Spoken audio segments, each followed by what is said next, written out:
আমাদের ইতিমধ্যে আমরা 8 জন বাংলাদেশিকে দুর্ভাগ্যজনকভাবে হারিয়েছি এই যুদ্ধে, এবং এই 8 জনকে দেশে ফিরিয়ে আনার ব্যাপারে এবং যারা ওখানে আছে তাদের যারা ওখানে সুরক্ষিত থাকতে পারে সেই জন্য কিন্তু আমাদের মিশনগুলো 24/7 কাজ করে যাচ্ছে। এখন আমাদের ব্র্যান্ডিং আমরা কিভাবে করতে পারি? আমাদের ব্র্যান্ডিং আরেকভাবে হচ্ছে, সেটা হচ্ছে আমরা হিউম্যানিটেরিয়ান গ্রাউন্ডে বাংলাদেশ বহুবার রোহিঙ্গা কমিউনিটিকে আমরা আশ্রয় দিয়েছি, তারা থাকছে এখানে। এই রোহিঙ্গা এত বিশাল একটা সমস্যা, কিন্তু তারপরেও কিন্তু আমরা হিউম্যানিটেরিয়ান গ্রাউন্ডে বিশাল একটা রোহিঙ্গা জনগোষ্ঠী বাংলাদেশে এখন বসবাস করছে বাংলাদেশের ভিতরে। সেটাও কিন্তু বাংলাদেশের এক ধরনের একটা ব্র্যান্ডিং, যে বাংলাদেশ হিউম্যানিটেরিয়ান গ্রাউন্ডে মানবাধিকার যখন আমরা চিন্তা করি তখন কিন্তু বাংলাদেশ অনেক দেশের চেয়ে আমরা এগিয়ে আছে, আমরা ভালো কাজ করছি, যেটা অফকোর্স এটা একদিকে আমাদের একটা বিশাল একটা সমস্যাও বটে। আমি মনে করি যে আমাদের যারা বাংলাদেশিরা বিদেশে থাকেন তাদের একটা বিশাল কাজ করার জায়গা হচ্ছে যে বাংলাদেশকে যদি ব্র্যান্ডিং করতে হয় আমাদের we need to tell our own story.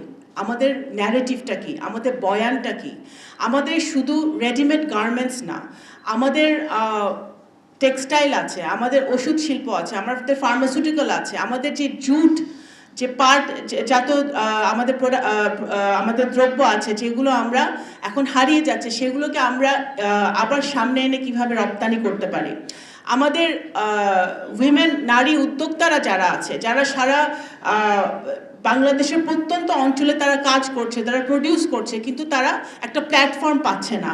আমি মনে করি আপনারা যারা সামনে বসে আছেন সেই প্ল্যাটফর্মটা হয়তো আমরা তাদেরকে দিতে পারি, যে নারী উদ্যোক্তাদেরকে তারা এক্সপোর্ট করতে পারবে এবং সেটাও বাংলাদেশের একটা ব্র্যান্ডিং হবে।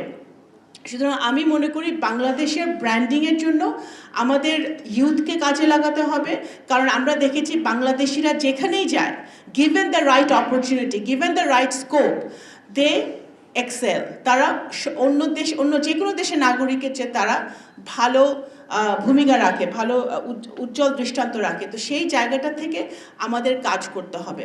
পররাষ্ট্র মন্ত্রণালয় মাননীয় প্রধানমন্ত্রী জনাব তারেক রহমানের নেতৃত্বে সুনির্দিষ্ট কিছু পদক্ষেপ আমরা নিচ্ছি। আমাদের of course we understand in this day and age trade diplomacy, economic diplomacy is the number 1 diplomacy.